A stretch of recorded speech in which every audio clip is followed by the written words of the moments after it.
اس کی شخصیت ایسی تھی کہ جو بھی اسے دیکھتا ہی رہ جاتا۔ اس کی عمر بھی لگ بھگ میرے جتنی ہی تھی، لیکن میرے چونکنے کے لیے یہی بات کافی تھی کہ اس کے ہاتھ میں ویسے ہی پھول تھے جیسے کہ مجھے ایک عرصے تک کوئی بھیجتا رہا تھا۔ میں نے حیران ہو کر اس سے پوچھا کہ آپ کون ہیں اور کس سلسلے میں ملنا چاہتے ہیں، تو وہ مسکراتے ہوئے کہنے لگا کہ میں وہی ہوں جو آپ کو پھول بھیجتا رہا ہوں۔ یہ سن کر تو میرے ہوش حواس سے اڑ گئے۔ میں نے تو اس سے پہلے سے کبھی نہیں دیکھا تھا اور نہ ہی میں اسے جانتی تھی، تو پھر وہ مجھ سے کیسے واقف تھا اور مجھے کیوں پھول بھیجتا رہا تھا؟ کہنے لگا کہ آپ لائبہ کی پھپھو ہیں اور میں اس کا ٹیچر ہوں۔ آپ اس کے ساتھ کئی بار ہمارے کالج میں آ چکی تھی اور میں نے وہیں آپ کو دیکھا تھا۔ پہلی نظر میں آپ کی سنجیدگی نے مجھے اپنا گرویدہ کر لیا تھا۔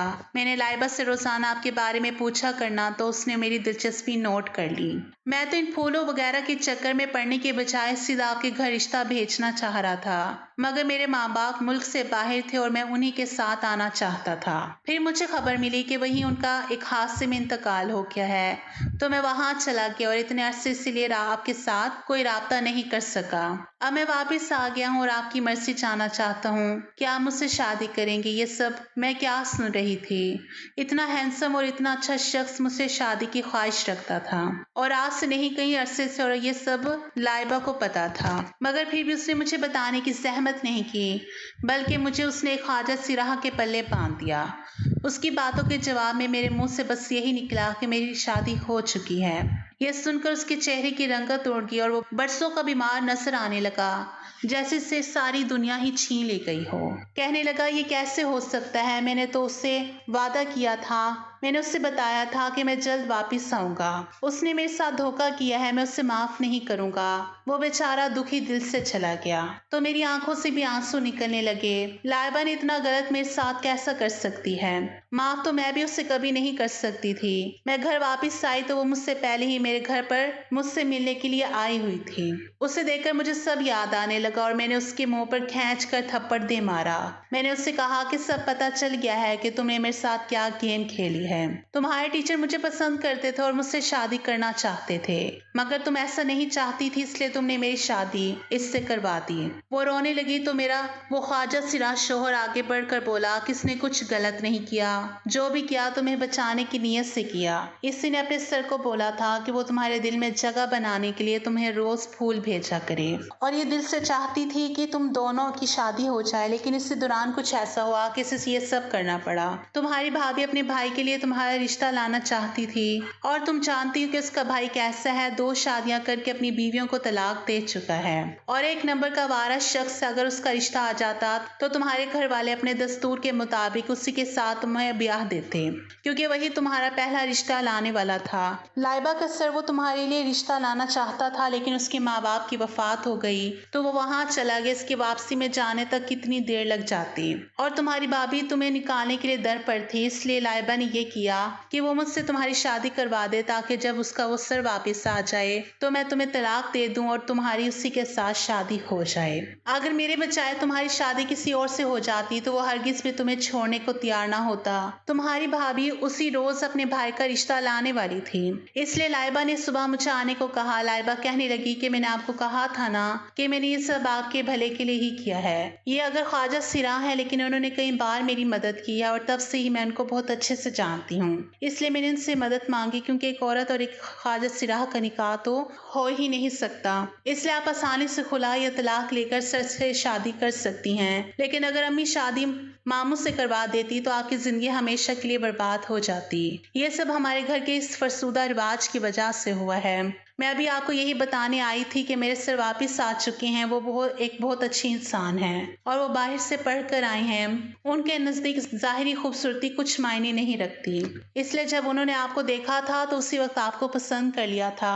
یہ سب سن کر میں بہت شرمندہ ہوئی اور لائبہ کو گلے لگا لیا۔ اس نے اپنے سر کو بھی بلایا اور اسے بھی ساری بات بتا دی۔ میں نے طلاق لے لی اور عدت پوری کرنے کے بعد اپنی زندگی کا ایک نئے سرے سے آغاز کیا، جہاں اب صرف میرے لیے خوشیاں ہی خوشیاں ہیں۔ میں نے فیصلہ کر لیا تھا کہ میں اب لائبہ کو اس رواج کی بہنٹ نہیں چڑھنے دوں گی، اور اس کے لیے جو کرنا پڑا وہ میں کروں گی۔